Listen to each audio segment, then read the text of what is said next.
Bismillahirrahmanirrahim. Assalamualaikum warahmatullahi wabarakatuh. Tabi pun. Perkenalkan, saya Mira Desrina, NPM 20130530059 dari kelas 2B. Di sini saya akan menyampaikan materi mengenai dinamika pelaksanaan demokrasi di Indonesia pada mata kuliah Pendidikan Kewarganegaraan yang diampu oleh Ibu Dayu Rika Perdana, MPD, dan Bapak Dr. Andes Rapani, MPD. Sebelumnya, mari kita pahami terlebih dahulu apa itu demokrasi. Kata demokrasi berasal dari dua kata dalam bahasa Yunani, yaitu demos yang berarti rakyat dan kratos atau kratein yang berarti pemerintah, sehingga dapat diartikan sebagai pemerintahan rakyat. Kata ini kemudian diserap menjadi salah satu kosakata dalam bahasa Inggris, yaitu demokrasi. Sedangkan dalam pandangan Abraham Lincoln, demokrasi adalah suatu sistem pemerintah dari rakyat, oleh rakyat, dan untuk rakyat. Beberapa macam bentuk demokrasi berdasarkan titik berat perhatiannya. Pertama, demokrasi formal, demokrasi material, dan demokrasi gabungan. Berdasarkan ideologi, demokrasi konstitusional dan demokrasi rakyat. Berdasarkan proses penyaluran kehendak masyarakat, demokrasi langsung dan demokrasi tidak langsung. Prinsip-prinsip demokrasi. Henry B. Mayo sebagaimana dikutip oleh Miriam Budiarjo dalam bukunya yang berjudul Dasar-Dasar Ilmu Politik mengungkapkan prinsip dari demokrasi yang akan mewujudkan suatu sistem politik yang demokratis. Adapun prinsip-prinsip tersebut antara lain adalah: 1. Menyelesaikan perselisihan dengan damai dan secara melembaga. 2. Menjamin terselenggaranya perubahan secara damai dalam suatu masyarakat yang sedang berubah. 3. Menyelenggarakan pergantian pimpinan secara teratur. 4. Membatasi pemakaian kekerasan sampai minimum. 5. Mengakui serta menganggap wajar adanya keanekaragaman. 6. Menjamin tegaknya keadilan. Prinsip-prinsip demokrasi di Indonesia. 1. Demokrasi yang berketuhanan yang Maha Esa. 2. Demokrasi dengan kecerdasan. 3. Demokrasi yang berkedaulatan rakyat. 4. Demokrasi dengan rule of law. 5. Demokrasi dengan pemisahan kekuasaan negara. 6. Demokrasi dengan hak asasi manusia. 7. Demokrasi dengan pengadilan yang merdeka. 8. Demokrasi dengan kemakmuran. 9. Demokrasi dengan otonomi daerah. 10. Demokrasi berkeadilan sosial. Periode sesi perkembangan demokrasi di Indonesia. A. Pelaksanaan demokrasi di Indonesia pada periode 1945 sampai 1949. Pada masa pemerintahan Revolusi Kemerdekaan ini, pelaksanaan demokrasi baru terbatas pada berfungsinya PER yang mendukung Revolusi Kemerdekaan. Sedangkan elemen-elemen demokrasi yang lain belum sepenuhnya terwujud karena situasi dan kondisi yang tidak memungkinkan. Hal ini dikarenakan pemerintah harus memusatkan seluruh energinya bersama-sama rakyat untuk mempertahankan kemerdekaan dan menjaga kedaulatan negara agar negara kesatuan tetap hidup. B. Pelaksanaan demokrasi di Indonesia pada periode 1949 sampai 1959.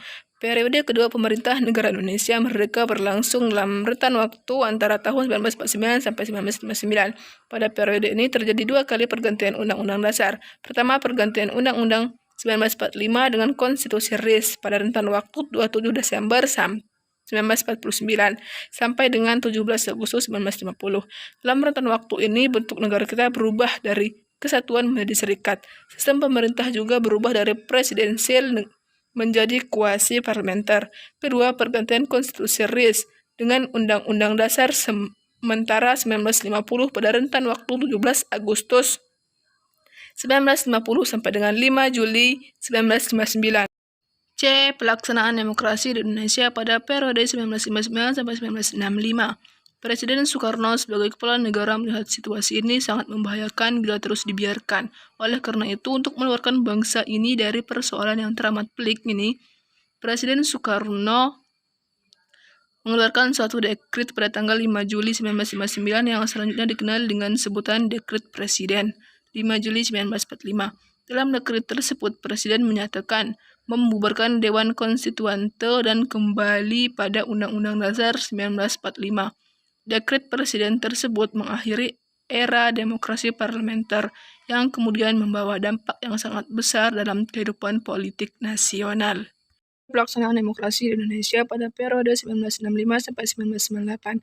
Era baru dalam pemerintahan dimulai setelah melalui masa transisi yang singkat yaitu antara tahun 1966 sampai 1968. Ketika Jenderal Soeharto dipilih menjadi Presiden Republik Indonesia.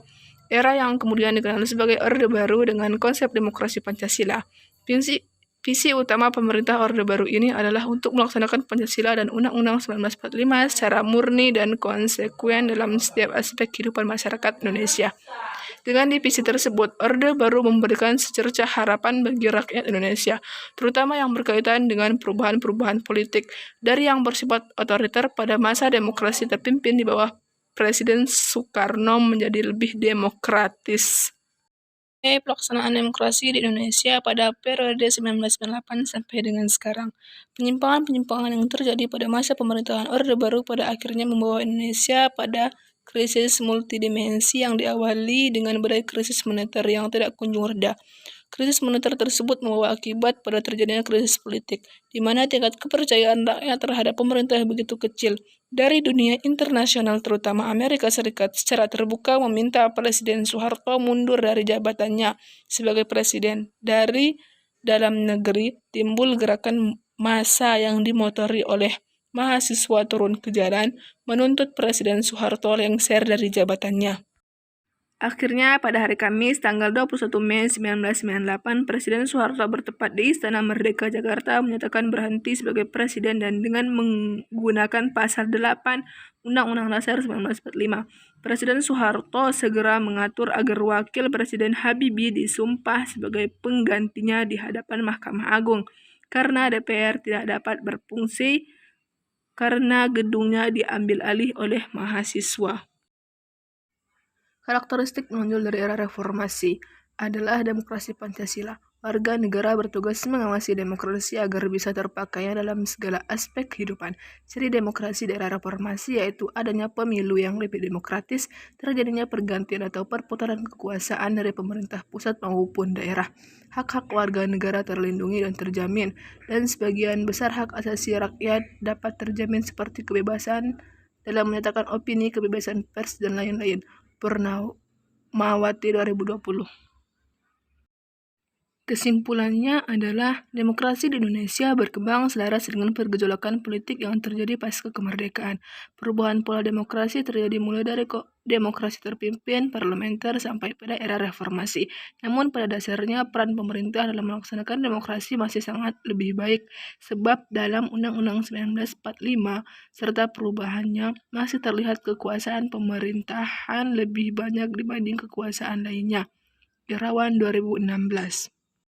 Indonesia dalam pelaksanaan demokrasi mengalami beberapa fase hingga sekarang ini dikenal dengan era reformasi. Negara demokrasi tentu membutuhkan adanya partai politik sebagai sendi dari demokrasi atau penyelenggara kedaulatan rakyat itu.